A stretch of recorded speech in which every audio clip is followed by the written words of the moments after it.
So what's interesting is my niche is I really love to focus on mobile homes on land. That's what I have a lot in my portfolio right now for a couple of reasons.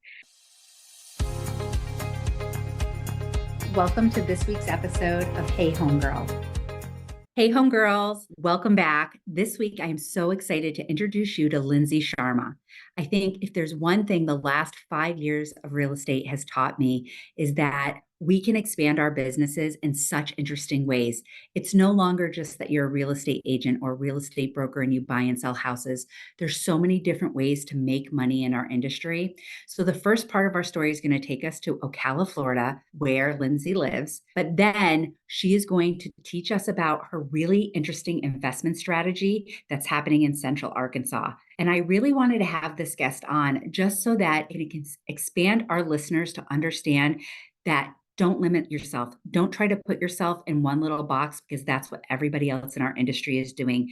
When you think outside of the box and you think of unique ways to invest or to do your business differently than other people, that's where the real magic happens. So let's jump into this week's episode.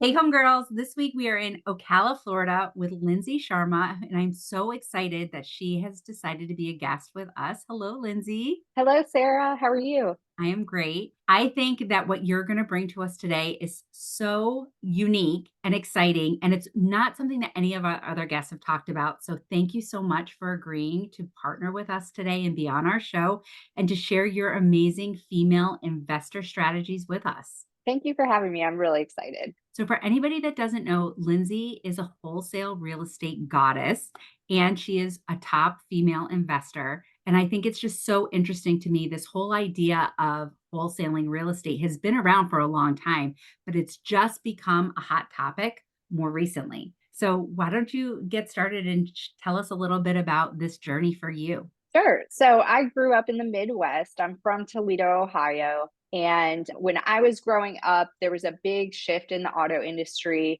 and Northwest Ohio, Southeast Michigan, Detroit area, started to become economically depressed. And I saw, a lot of families around me, peers I went to school with, were really being hit by that. And, I grew up in a middle class family. My parents worked very hard. And that really affected my mindset around money and what I wanted for my future. I was lucky enough to go to college. And so I have a college education and I studied graphic design. And I graduated in 2007, 1 year before the financial crisis, as we all know. And so that wasn't the best time to be fresh out of college because a lot of people just weren't hiring at that time. And I really struggled and job hopped and couldn't really find anything in my field. And from there, I started freelancing, doing design work and kind of learning how to be an entrepreneur just out of necessity. I couldn't find a job. I did have a graphic design business for a few years, and I really struggled because I didn't educate myself on what it takes to run a business. And I essentially just had a job and, my clients were my bosses. And so at that time, I started learning about wealth, financial intelligence, passive income, things, really working on my financial education at that time. And I learned about passive income, and I actually started creating digital products. So I created resume templates and I would sell them on Etsy, and it was Oh, beautiful because I could spend the time up front, create the template once and just resell it over and over again. And that was great. It did pretty well, but it wasn't enough, to really retire on or anything yeah. like that. It was kind of a little side gig. Back you up for just a Sure. second. I think Yeah. one of the things that you brought up was so critical because you went to college, you got this amazing graphic artist's degree, you understood the components of doing that job. We go to real estate school, we understand the components of the legalities and the compliance of everything. But for our female listeners, I'm really trying to get everybody this year to understand we want to shift that transactional mindset. And so for you to understand that you had the background, but you didn't have that business sense, and that's not something that they're really teaching people. But when you're self-employed, you have to do that because every day you wake up unemployed. And if you don't know how to run that business, then your clients are running you, just like you said. Yeah, absolutely. And that journey has taught me so much to really bring me to where I am today. So I got a little burnout working for myself as a designer and decided I wanted to shift a little bit. And at that time, as I said, I was learning more about passive income. And of course, as I started looking into passive income, real estate came up and started learning about real estate investing because owning rentals is a form of receiving passive income every single month. And so I was learning, and I really just didn't know how to get started. Like a lot of people, sometimes you get information overload, analysis paralysis, and you just don't know how to start doing. Yes. So I thought, hey, why don't I see if I can work for somebody who's already doing this and learn from them? So that's exactly what I did. I found a job on Indeed for a local real estate investor, and I ended up getting hired as his executive assistant, which I had no experience as an executive assistant. But I worked really hard in that position to try to add a lot of value and help him organize his business. And I was involved in every part of the business. So I learned everything from marketing to his financials to managing the team. So I learned so much. It was so valuable to me. But I did take that job with the intention of starting to invest in real estate myself. And I was able to do that. He was very generous. He mentored me in a lot of ways. And I bought my first investment property while working for him. And then I eventually branched out and started my own company, which is where I'm at today. For your first investment, what was it? So it was a broken down vacant mobile home on about 1.5 acres of land. And I purchased it for about $15,000, which I did happen. I'm married. And my husband and I had a little bit of money in our savings. So we decided to use that for our investment. And there's a ton of different ways you can invest in real estate. You don't necessarily actually need money, which is wholesaling. But so I bought it for $15,000 and then I sold it on a note. So I owner financed it to a family for $50,000. And so what that means is they own the property, they own the land, they're going to fix it up themselves. And I'm just essentially the bank. They pay me the monthly payments on that. Yeah. Oh, that's so interesting. At first I expected you to say, oh, I bought a two family and I lived on one side of it. So it's great that that's such a unique way to get started. And that's Mhm. pretty much been your trend ever since then, right? You found really unique ways to be able to leverage this business. Yeah. So my business model right now is I do a lot of wholesaling, which for those who don't know what wholesaling is, it's essentially you get a property under contract and you assign your interest in that property to an end buyer for a fee. Now, there's a lot of changes going on legally with this, and I know there's different stipulations and laws in different states, but that's primarily so we do a lot of that in my business. And then because we're generating a lot of leads, I get to see a lot of properties, and the ones that I like, I buy and keep in my portfolio because my long-term goal is to have enough cash flow to retire myself and retire my husband. And so I'm slowly building that portfolio with that goal in mind. Is there a certain number of doors that you have to own to get to that point, or is it very much area specific? According to my plan and my numbers, I'm looking to have around 60 doors. And right now I have 7. So quite a ways to go, but I've been learning a lot and I'm actually working on getting my first mobile home park. Yeah, that's so interesting. And I think it's such a smart way to go as we look at the dynamics of how our country's aging, both, the physical age, but also like the socioeconomic part of that and what people can actually afford. Yeah. So what's interesting is my niche is I really love to focus on mobile homes on land. That's what I have a lot in my portfolio right now for a couple of reasons. First of all, I can usually buy them way under market value because there's a limited buyer pool. So people who own mobile homes on land outside of a mobile home park, so it's hard to get bank financing on mobile homes and there's different criteria. So the people who own them, especially if they need repairs, they're fixer uppers, they have a really hard time selling them. So somebody like me can come in and buy them and I can usually get a discount and then I can sell them to a family who, again, the banks don't want to finance on these mobile homes. So I can finance them and give affordable housing opportunities to people who maybe otherwise wouldn't have access to owning their own home. So that's what I really love about it. And there's just so much demand. And it's interesting. I invest in Little Rock, Arkansas, which is a very low cost of living area. As it is, it's very low cost, but there's still people who cannot afford the price of a single family home. And there's just a huge demand for these mobile homes, and people just love it when it's on land and it's not in a park. People Yes. love parks as well, but just kind of having that privacy. So whenever I get those properties, I just get so many buyers calling, but the phone just ring off the hook. So there's definitely a need out there for affordable housing. Do you own properties in multiple states? I do not. So last year I tested a second market. I started marketing in Toledo, Ohio, my hometown, which is still a depressed area, but the houses are very inexpensive there. But I don't know, I couldn't really make the numbers work on a lot of properties that I was coming across. So I'm tabling that for now.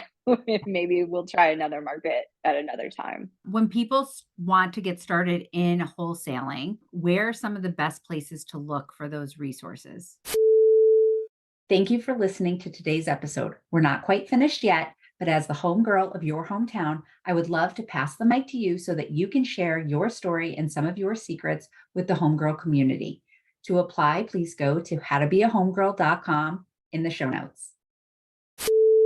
So again, I think the first thing you need to really be aware of are the laws in the state that you want to invest in, because they're changing a lot and they're changing rapidly. But podcasts, books, Bigger Pockets is a great resource for anyone wanting to get started in real estate investing. And I would say connecting with people who are already doing it in your market. So there's tons of Facebook groups. You can just get on Facebook, look up, the market, whatever it is, the city, and you can type in real estate investors and there's going to be a Facebook group there, and just start getting on there, get involved in the group, talking to people. And I think that's really a great way to get started. That's wonderful. And you're going to be moving forward into doing some classes and helping other women invest, correct? Yeah, so I'm working on creating a course right now that's geared toward women who want to get started in real estate investing. And it specifically focuses on the strategy of wholesaling, because I feel personally that's how I got started. It's a great way, especially if you don't have any money to invest in real estate, because it's something you can completely start off with just your time. Do you find that a lot of the wholesale opportunities you're finding are things that are Medicare, Medicaid issues, tax issues, things like that? Yeah, so I've definitely come across people. This is so sad. People who've had to sell their home so that they can qualify for Medicare or Medicaid, because you can't have a certain level of assets. But a lot of the people that I come across whose situation fits well with what my company can help them with are a lot of inherited properties. So probate properties, yeah, tax delinquent situations, what we would call tired landlords. So maybe some of these mom and pop landlords that just don't really want to manage the properties anymore. Or maybe they're retiring, they want to get rid of them. And I work with a lot of people like that as well. For you, when you got started, what were a couple of the key people that you had to have in place to make sure that you were making the best decisions for yourself? Like, do you have a great attorney? Do you have a good accountant? Things along those lines. Yeah, absolutely. So first is my title company. I have an investor-friendly title company, and I built that relationship when I was working for the former investor that I worked for, because I was doing a lot of transaction coordination in that company. So I built a really strong rapport with the title company. So I would strongly suggest having a real estate attorney, especially if you're doing things like real estate investing and wholesaling, because unlike agents, you can invest in real estate without being licensed, but there's still certain legalities that you need to follow. And so it's important to know what those are, especially like your contracts. All of your contracts, I would have an attorney review to make sure you're being compliant in everything you're doing and being ethical, and of course to protect yourself. So an And especially if attorney, you're holding the paper. yeah, absolutely. So an attorney, title company, I would suggest investing in a coach if you can. I know that, it does cost some money, but think about it. A lot of people invest in, college courses, or there's different education you have to pay money for if you want to go into a new field. So I think investing in a coach is just really going to save you a lot of time and kind of learning curve, especially if you find one that fits very well with what you're trying to do. Yeah, I am a full proponent of having multiple different coaches in your life for different things. I have a coach, I am a coach, and it literally can collapse time if you're using them the right way and you're really putting intention behind your actions that you're working on with them. Yes, absolutely. Oh, that's great. And you get to collaborate with a lot of different real estate agents in one way or another, even though you might not be using them to buy or sell, you get a lot of leads. Yes. So agents are also very important. There's actually some investors who their main strategy is buying off of the MLS, and they will work with they'll work with agents, and it can be a great partnership because that investor could be buying a couple houses every single month. For me personally, in my business, I'm actually in the process right now of trying to find an agent to partner with to help me sell my deals that I get under contract. Because right now I'm just selling them to my buyer's pool, but I want to be able to list them on the MLS, and I want to work with an agent to help me do that. So I'm actually in the process right now, just talking to different agents, trying to find one that would be a good fit. But yeah, there's definitely a lot of opportunity for agents and investors to work together. Yeah. Oh, that's awesome. And as we wrap up every episode, I always like to ask my guests, what is one piece of advice that you would give to empower, in this case, women that want to get into investing or have financial freedom in one way or another? I think for women, what's unique about our situations is sort of the societal roles that we have. A lot of women have, very extensive family responsibilities, whether it's taking care of little ones, they're elderly. Unfortunately, caretaking often falls on women. And at the same time, a lot of us are trying to build careers and manage all of those things together. So my biggest advice would be don't try and do it all yourself. So find help, whether that help is maybe starting off super small and hiring, somebody that can come clean your house once a month, or anything to take something off your plate, or having those hard conversations with family members where they can help with things. Just stop trying to do everything yourself, because you're just not going to be able to do it all. And the stuff that you're willing to let go of is going to open up more space for you to expand in different ways. Yes, absolutely. Oh, that's awesome. Also, do you know, on a little side note, I guess, in your areas between Florida and Arkansas, do you know of a lot of female investment groups that are kind of getting together? Because I've heard a little bit about this, and I just think it's such interesting idea.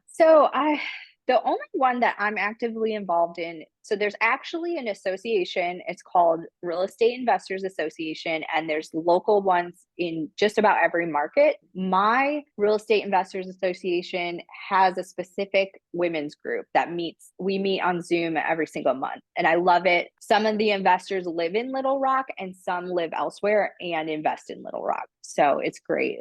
I love going to those meetings virtually every month. That's awesome. And do you see yourself investing in Florida anytime soon? A lot of people keep asking me that, and I hear there's a lot of opportunity here in Florida. I mean, there's definitely so many people moving to Florida from the Northeast, Mhm. from California. So there's a lot of interesting things going on with the real estate market here. Possibly, I might look into it. That's exciting. 2024 has lots of great stuff headed your way. Yes, I'm looking forward to this year for sure. Lindsay, would you be willing to come back on and be a guest in the future, especially once you have your rollout of your investment program? Absolutely. Would love to. I would really love that. Thank you so much for joining us today. Thanks for having me, Sarah. Oh, you're very, very welcome. Thank you.